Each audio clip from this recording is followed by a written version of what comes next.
Hello, everybody. Today, I want to talk about the interesting question of proper sample size when you're building a confidence interval. So, this is kind of the first question you want to ask yourself is how many people should I study? I know the central limit theorem says if I get over 30, we're good. But how much over 30? How much over 30 do I really need? Do I really need 3,000? 40,000? How many people do I really need to survey, or how many data files do I really need to pull?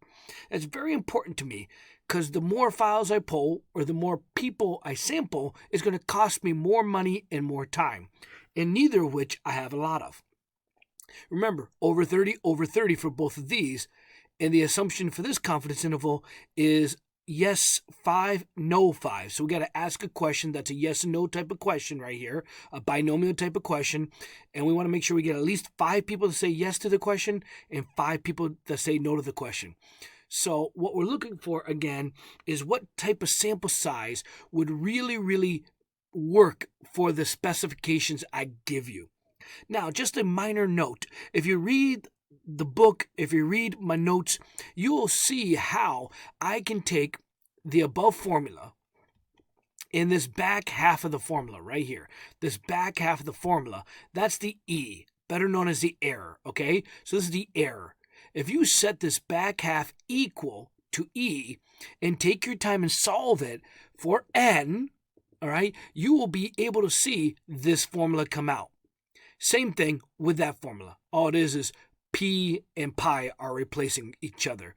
You have to understand what E is to be able to solve for these, because each one of these confidence intervals has an N in it, and that's what we want to pull out. We want to find the N appropriate so I can build the confidence interval. So I want to find the N sample size appropriate to build the confidence interval. All right, so how does one do this? Well, you need a question. That's really how I attack these, via questions. You want the theory? Go check out other videos. Maybe someday I'll get to the theory videos. For me, getting some really good examples I can sink my teeth into really helped me. So let's do this. What do we have?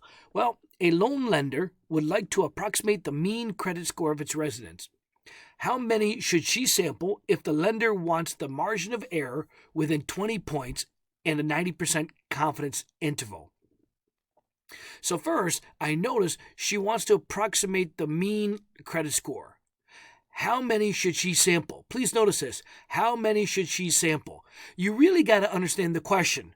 How come this is not a confidence interval question? Because it didn't say build the confidence interval. It said how many people should we sample?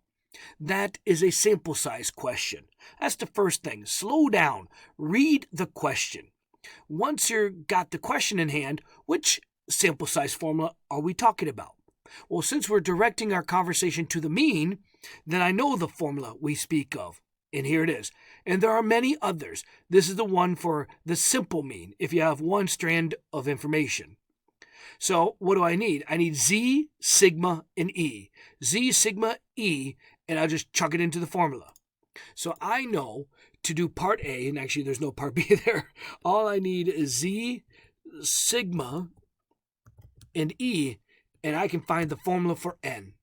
So how does one find each of these? Well, you got to read. If the lender wants the margin of error within 20 points, well, that's how big the error they want. So what that tells me is when you build your confidence interval, whatever the confidence interval is, she wants to make sure whatever we get the credit score to be, we can report the credit score is 400 with a plus or minus 20. And that's what this is. We want to build the sample size, and when we get the sample size, we want to be able to add on 20 and subtract off 20 points to create our interval. All right, well, to create our interval, I need my confidence, and that's where the 90% comes in. So if I want a 90% CI, confidence interval, I know norm S dot inverse. Please use the dots. Don't get suckered into other things. Now, again, we've had this conversation about probability. By now, you've watched all the previous videos. What do you mean by previous videos? right here. Confidence interval from data, confidence interval with sigma, confidence interval using t-distribution, confidence interval for proportion. These 4 videos minimum get you to where I can expediently say, all right, a 90% confidence interval means we have 2 bars. Imagine the normal picture with 2 bars. And I have 2 bars with 90% in the middle, which leaves 5% on each of the tails. So if I go from the upper bar down, that's a 95% total, and that's why it's in there. Beautiful. There is my Z value. Quite often memorized as 1645 for 90%. There are numbers we very much memorize. Same thing with 95%. So norm dot s dot inverse. I'm going to find 0.975, and that's my answer, 196. 90 and 95% are some high level confidence intervals we build. So we just, after a while, get used to memorizing the Z value for 90 is 1645. The Z value for 95 is 196. In many, many textbooks I've seen, they don't even tell you where it comes from. They just say, voila, here is your formula with these numbers placed in. I don't like that. I like to make sure you understand why these are such. And that how do you do that? You watch the preceding videos that I've had on confidence intervals. All right, and also, if you really want to understand this, go back to my normal videos. That's probably the best place to go. Go back and look at my normality videos. They will help you. The normal distribution. You understand the normal distribution, you'll understand why these numbers are true. All right, guys. So what else do we need? We need sigma. Well, sigma is how far, we're allowed to stretch the standard deviation of the population.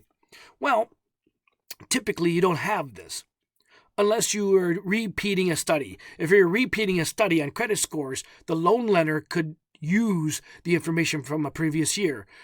She could have pulled the previous year's file, reported that sigma, and then say, this is a follow-up study. I'm going to utilize the sigma. Things haven't changed much in this town, so this sigma is accurate. That's awesome. You could do that. That would be my first thing, is do we have a previous sigma? If not, that's why the note. That's why there's a big old note that we utilize if you don't have a sigma. If you don't have a sigma, then we must approximate. Please note, we will approximate sigma with our desired range divided by 4. So what do you mean by that, desired range? Well, if the desired range of FICO scores is between 400 and 800, then how can we approximate sigma? Well, if the desired range we want is from somewhere between 400 and 800, that range is 400 units, and we divide that range by 4, we get 100 points, and that's why I'm finding sigma.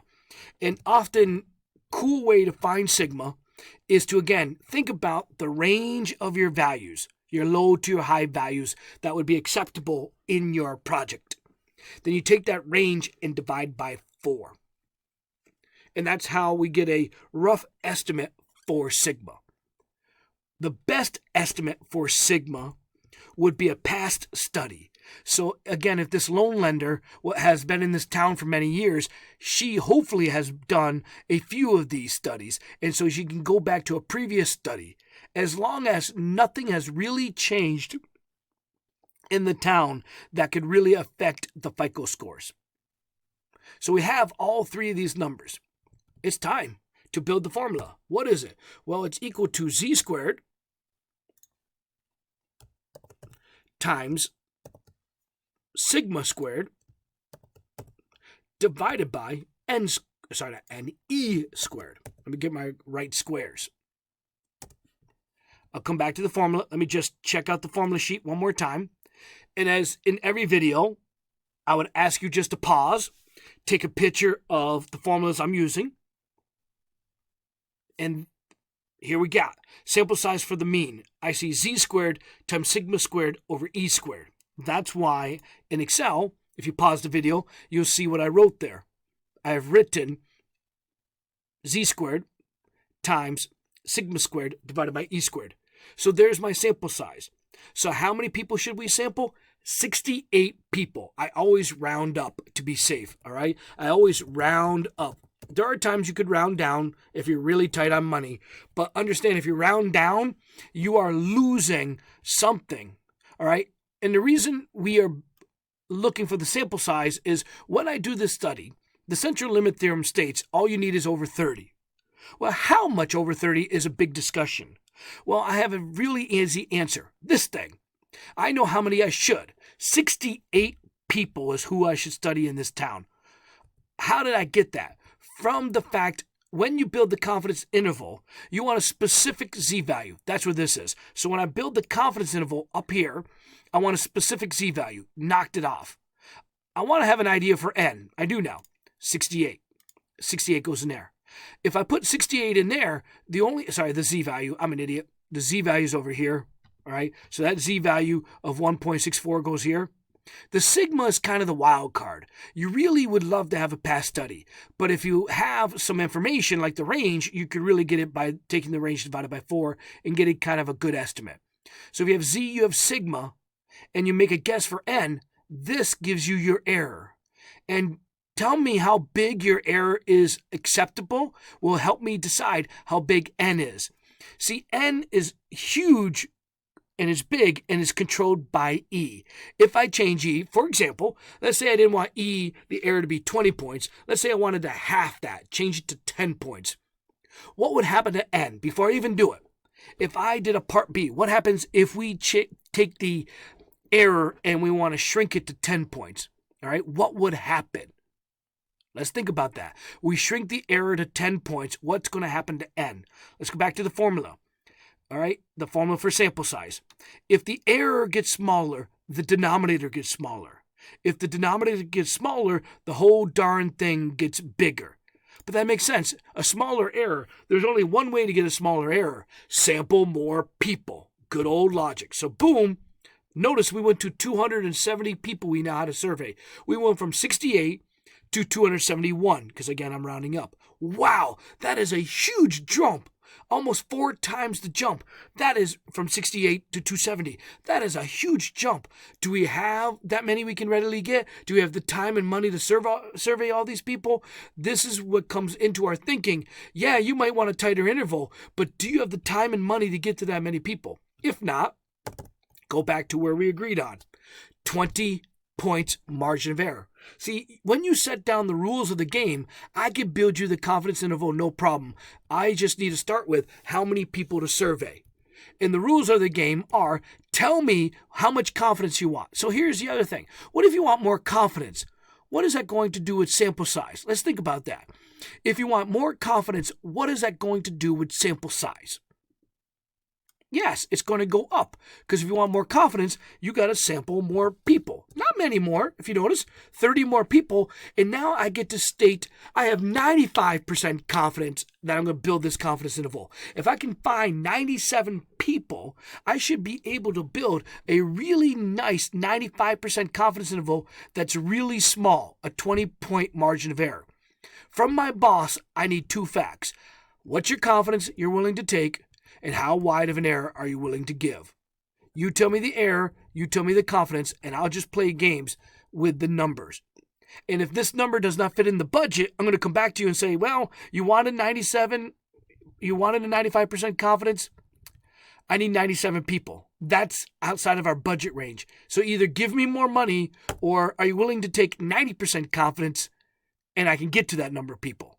Welcome to budgets in finance, all right? Figuring out how many people to sample is often a tough thing to do. And to do it within your budget is key. You need to know how many people you could actually sample via your budget. And then you could build these. All right, guys. Why don't you pause the video and try number 2. All right, we're back. So let's do this. An airline would like to estimate what proportion of customers would pay $12 for internet during the flight. The airline has no prior knowledge, but wants to build a 95% confidence interval with an error of no more than 4%. So that's what the airline has asked. Build me a 95% confidence interval, no more than 4%. All right, so how does one do that? Well, I need to understand I want to build one. That means I'm not going to build one yet because I don't have data. I need to know what is the actual question. The question is what sample size is needed. That's the actual question. What sample size is needed? Now that I know I'm trying to find out how many people to study, let me go back to the details. It's a question about yes or no, would they pay, right? This is a question. Yes or no, would you pay for the internet? And my friends, that is this formula. Z pi 1 minus pi over e. Notice the three letters Z, pi, and e are what I need. So, okay, why don't we take this bad boy down and just tweak it? That's the great thing about Excel, copy and pasting these formulas around. So we need Z, we don't need sigma, we need pi now, and then we need the e to get our n. So, and of course I know we have to adjust the n formula. I know that very true. All right, so one by one. How do we find the Z value? That hasn't changed. 90%, 95%, that hasn't changed. Those are staples when you're using the Z values. That's why people love the Z values, because they're staples. Everybody can memorize 1645 and 196. Heck, we can even throw in for the bonus, right? The top three confidence intervals a person would like to build. Just so that way the manager has more to look at. So this would be 0.995. And I'll let you think about why it's 0.995 in there. And yes, that again, these three Z values people memorize: 1645, 196, and 258. These are just the three top Z values because people like 90%, 95%, and 99% confidence. If somebody else is using another confidence interval, it often raises a flag with me going, why would you do that? All right, let's build this thing. What is pi? Well, pi is usually a past percent. Let's start with that. Pi is a population percent. It's a past percent. I want to come back to that. E is the error. All right, we're dealing with percents, so that error has to be turned to a decimal. It does say in the question the error is no more than 4 percentage points. That means when we build our confidence interval, we want to go plus or minus 0.04, and that's it. Plus or minus 0.04. Well, that sets up everything. That's how wide you're allowing the confidence interval to be. Got it. So the formula for n, recall, is, what is it? It's z squared, in this case, z squared, times pi, and I'm writing the formula now, times 1 minus pi. I'm actually avoiding the toughest discussion. How the heck does one find pi? But we'll get there. So the formula for n is z squared times pi times 1 minus pi divided by e. Let me just check that. Maybe it's e squared. E squared. That's why we always have the formulas handy. That way we don't make a mistake, all right? I don't have these memorized. I just know where to get them, and I understand how to build them. And once I build it correctly, I can just copy it over. That's the cool thing about Excel. So the formula again is z squared times pi times 1 minus pi divided by e squared. Verified right there. Excellent. So the only thing missing, the only thing really complicated here is pi. Z is not complicated. Z is the boss. Boss, what do you want? 90, 95, 99% confidence? Or do you want all three, and depending on the sample size here, we'll discuss budget. Error. What's the error? Well, how much error are you really looking for here? 4% error? No problem. So that means my answer will be blah, blah, blah, plus or minus 4%. Got it. So let's talk about pi. That's like sigma in the previous question. It's really an unknown. So, and that's what it says here. We have no prior knowledge. So if you have, in part B you do, but if you don't have prior knowledge, if you've never run this study before, what could you use? Well, we call it the maximum. That is, we call it the nuclear option. If you don't have an idea of the sample percent, just an idea of where customers are bending, then you need to use the nuclear option. The nuclear option is the worst case scenario. And the worst case scenario for odds is 50-50. That is the worst case scenario for odds because you're not leaning one direction or the other. That is, again, truly the worst case scenario. This is if you don't know anything. You throw down 50-50 and say, hey, it's a coin flip, whether they buy the internet or not. That's the worst case scenario. And we utilize this when it says no prior knowledge.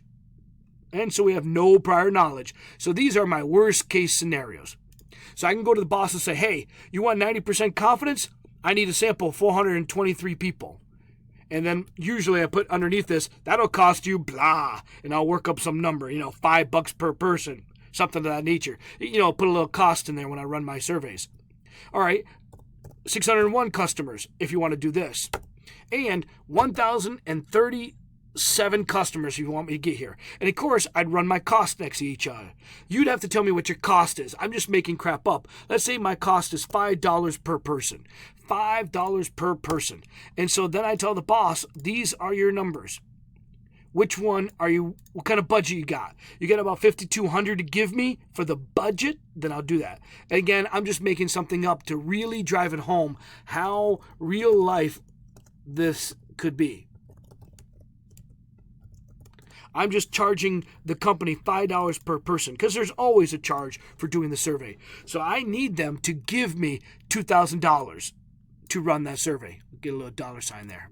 There you go.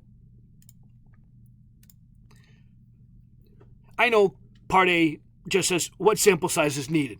And we built that. Right here it is. There's your answer for part A. All right. If you're wondering where your answer is for part A, there you go. How many people should you survey at 95%? There you go. 601 people. I went a little bit crazy. I agree. But I want you to understand how flexible this is. If you say with 601 customers and I'm going to charge you $5 per customer, there's your total. I'm going to charge you $3,005. Well, the question is, how much budget are they giving me? If they give me a little bit more, like double that budget, look what I could do for them.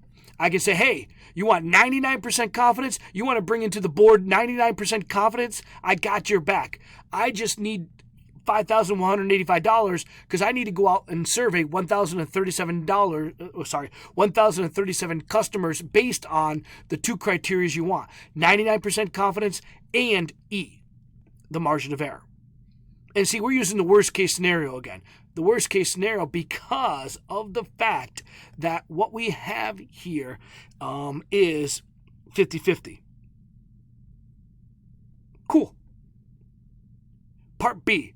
What happens if we knew a previous study said 65% would pay for the internet? Well, what that does is it really pinpoints my pie. If you knew a previous study and you knew pretty much everybody, 65% will say yes, then that's the number you should use, your previous study. You only use 50-50 if you have no clue what they're going to say. See, what's going to happen is when you choose, all right, when you choose and you have an idea of what's going on, it's going to bring that sample size down. So notice, it was at 423. Let's check what happened as soon as we knew some evidence. Boom, 384. Wow. We took off 40 customers. Same thing here, 0.65. We now know some evidence. We now have some evidence on which they're going to do, on which they're going to vote for the internet. So these were the originals. This is what happens when we have prior knowledge. Notice 60 people less. Wow, 60 people less. And at $500 a person, that's $300. We are saving the company $300 if we knew that ahead of time. Notice again how many people less we have to survey because we had the advantage of prior knowledge. So the answer for part B to me would be 546.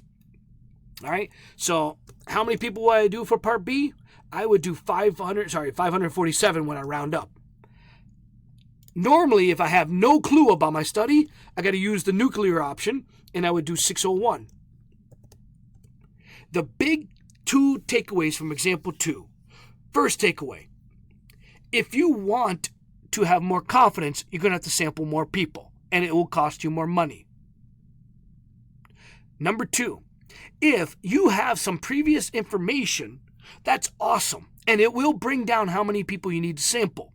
And that's just because 50-50 is the worst case scenario in terms of that formula. When you look at that formula and you ask yourself, what's the worst case scenario here?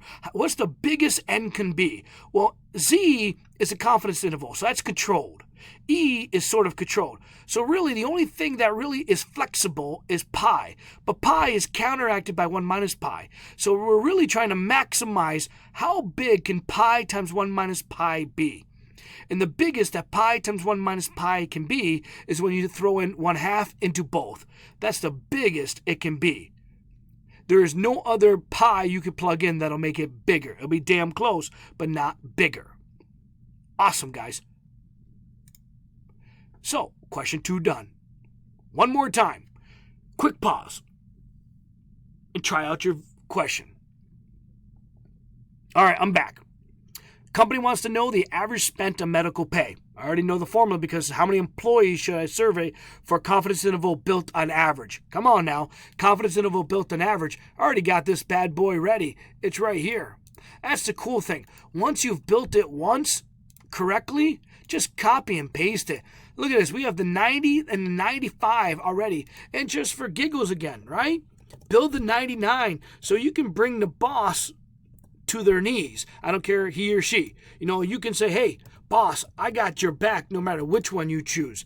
I just need to know 3 numbers. I need to know 3 numbers. You give me E, sigma, and your confidence, and I got your back. I got your answer.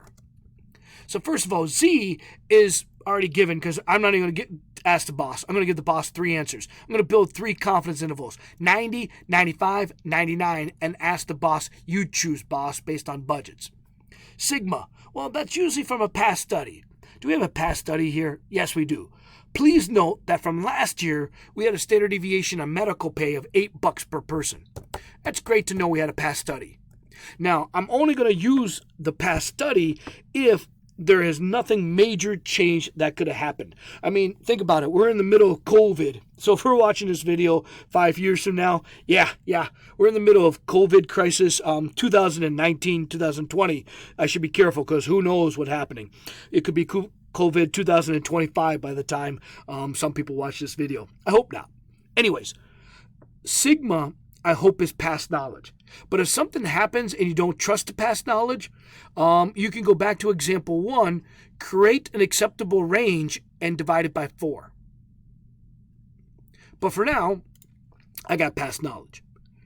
All right, so the error. The error really comes down to the boss.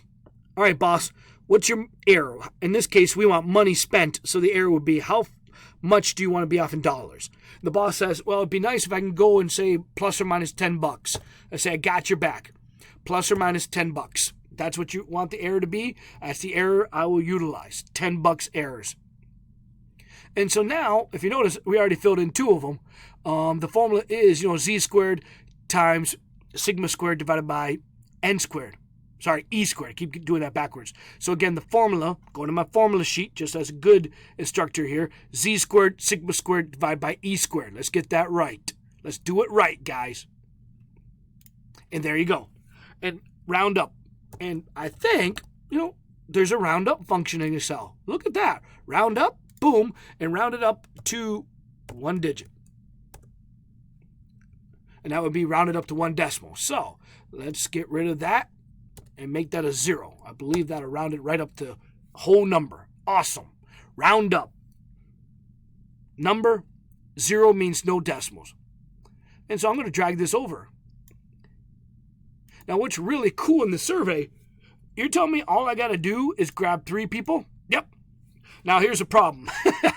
3 would be great, and there's an issue with that, but if you have no clue if medical pay is normal, you're going to violate normal. So even though we only got 3 we need, I'm going to say, no, dude, you're going to need 30. All right, you're going to want 30 because the central limit theorem will kick in. And so I would want 30 for the normality. All right, you're using Z. You can't use Z without some idea of normality. Let's verify this one. And it's 5. Well, if we already did all the work to say that medical pay was normal, then this is going to be one of the quickest surveys in the world. 5 people. Pull 5 people's HR forms. Boom. Done. And you can build your 99% confidence survey. That's really, really cool. Really, really shocked by that. I want to check this formula one more time to make sure we are doing it correct. So it is Z squared times 28, which would be, sigma squared divided by the error squared. All right, it is there. It is great. So no issues with this formula. And so that's what N equals. And in this case, we are just getting very small samples, and that's cool. And so we can tell the boss, no problem, boss. If you want to do it as a joke, say, all right, boss, I need the whole day. So I can play golf the whole day and then, come back and survey 5 people. Hey, you didn't get that from me. All right, shh, you didn't get that from me. That's why I should stick to just teaching. I know how to teach. So what we have is the following. We have sample sizes, and you can adjust them accordingly to the fact that you should round up to get the confidence you want. Do notice the sample size has gone up each time. But I would worry about, in this case, in all seriousness, unless you know medical pay is normally distributed, you're kind of screwed. You're going to have to build 30. You're going to have to track down 30 people at minimum. It's going to way build the confidence interval you want. Your boss is going to be happy, but you're going to need 30 because of the central limit theorem to get normality. Why normality? Because bottom line, Z comes from normal. All right? Z means you have normal. To have normal, we want over 30. Now, I am being a little careful there. If you do sample 25 and then you check normality and normality is roughly right, then 25 is good enough. That's fine. You can check 20, and if you check normality and it looks good and it looks safe, then fine. I usually try to go on the safe side, really safe side, and go to 30 because then the central limit theorem kicks in. All right, guys, thank you for watching my video on sample sizes. Stay tuned for the next section